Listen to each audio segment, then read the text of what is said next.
जिंदगी वीरान लागे वो, वीरान लागे वो। भाव भक्ति भजन बिना संगी जिंदगी वीरान लागे रे, वीरान लागे रे।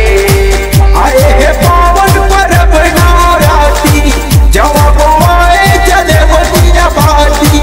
आए है पावन पर्व नवरात्रि जब आए चले वो दिया बाती। करे जस जिंदगी अजो, जिस भक्ति भजन बिना दाई ये जिंदगी वीरान लागे, रान लागे वो। जिस भक्ति भजन बिना संगी ये जिंदगी वीरान लागे, रान लागे रे।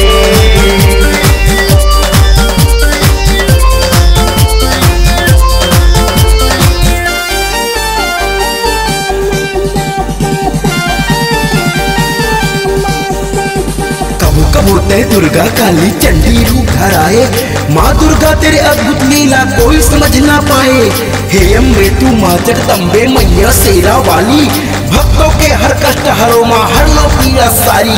माँ हर लो पीड़ा सारी, माँ हर लो पीड़ा सारी, माँ हर लो पीड़ा सारी। जस भक्ति भजन बिना दाई ये जिंदगी वीरान लागे, रान लागे वो। जस भक्ति भजन बिना संगी ये जिंदगी वीरान लागे, रान लागे रे।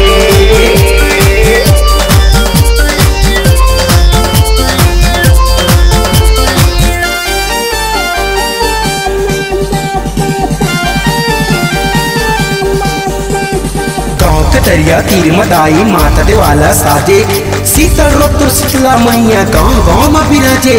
जब को लोला माता आए तोड़ चरण तिर जाए, शीतला के माटी लाके माँ अंगमा लेप लगाए।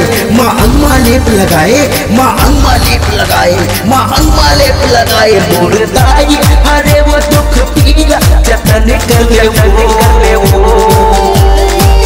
जस भक्ति भजन बिना दाई ये जिंदगी वीरान लागे, रान लागे वो।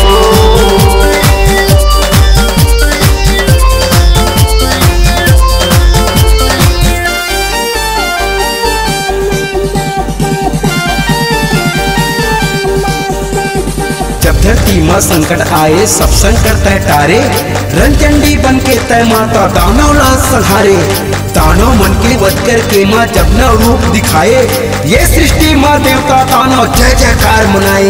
माँ जय जयकार मनाए, माँ जय जयकार मनाए, माँ जय जयकार मनाए। तेज राम जस गीत गावे शरण ले ले वो। कुलभूषण के हावे गीत रचना चरण ले वो। आए है पावन पर्व नवरात्रि जब आए चले वो दिया बाती। आए है पावन पर्व नवरात्रि जब आए चले वो दिया बाती। करे जैसे जिंदगी, करे जैसे भक्ति भजन बिना संगी ये जिंदगी वीरान लागे, रान लागे रे। जैसे भक्ति भजन बिना दाई ये जिंदगी वीरान लागे, रान लागे वो। जैसे भक्ति भजन बिना संगी ये जिंदगी वीरान लागे, रान लागे।